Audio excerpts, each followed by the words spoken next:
Okay, let's go ahead and track this down a little bit more, this idea. And I like how the MLA inside their manual has this kind of graphic they can show you. Let's take a look at this graphic for a moment.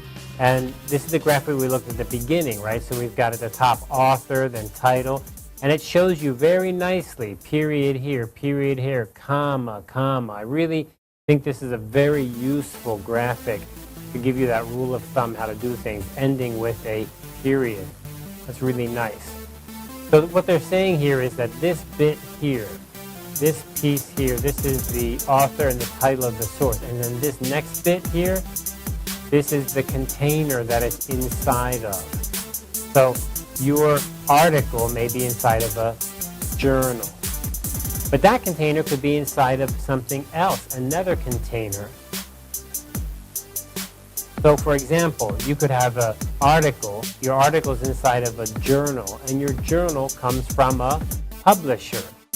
Or your journal could come from another container, such as JSTOR, that's the database you got it from.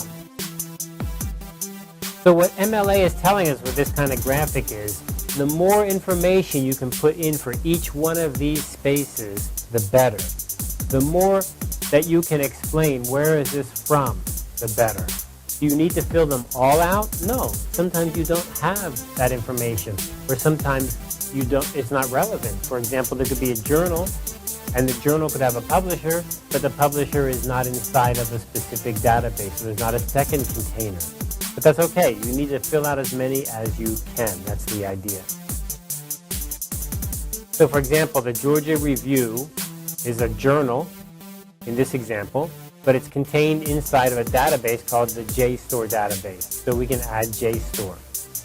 So here we've got this, here JSTOR is actually included over here.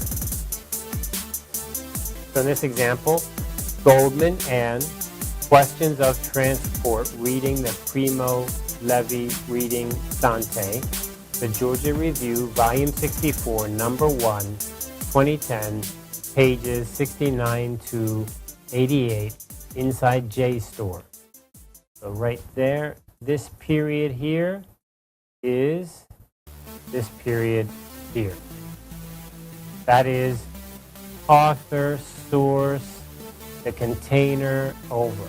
Usually we'd end there, but you could have more. How would you have more? You have a second container. And what do you do at the end of that second container? You have a period, and in between everything else is commas. You have to have all of these different things like versions and numbers and volumes. No, you don't have to have them all. But if you have some, then you add them. So there we go. We go ahead and add the web address. Okay, container nested inside of a container. Again, let's look at this example. So here we have this nice MLA graphic.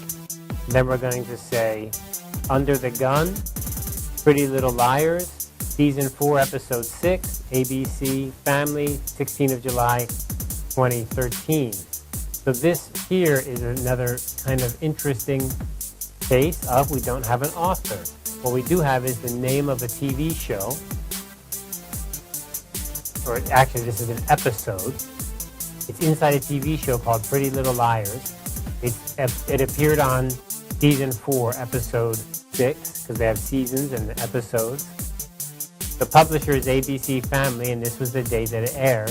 And here we have another special little thing here, which is cool. Hulu. Hulu is an online service like Netflix. That's a good little example. So we don't have a name of a director or an author, but rather what we have is the episode, quotation marks, and it is a broadcast. This little word here is telling us what it is. It's a broadcast, a television show.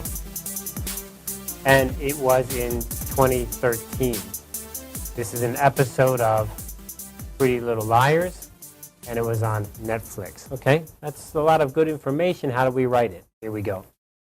Under the Gun, quotation. Pretty Little Liars is the name of the series. It was inside Season 4, Episode 6. The producer or the publisher In video, we call it producer, ABC Family.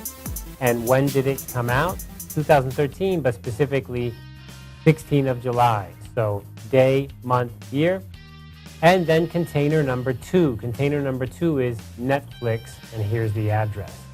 And this is this really great idea of one container, bigger container, bigger container. You can keep doing it, it's bigger and bigger. Usually for most of our references, it's just going to be the article inside the journal. And that's it. For a book, it would be the chapter inside the book, inside of a publisher. In this case, it's an episode of a TV program, inside of a TV program, a series, and that's inside of the production of ABC Family.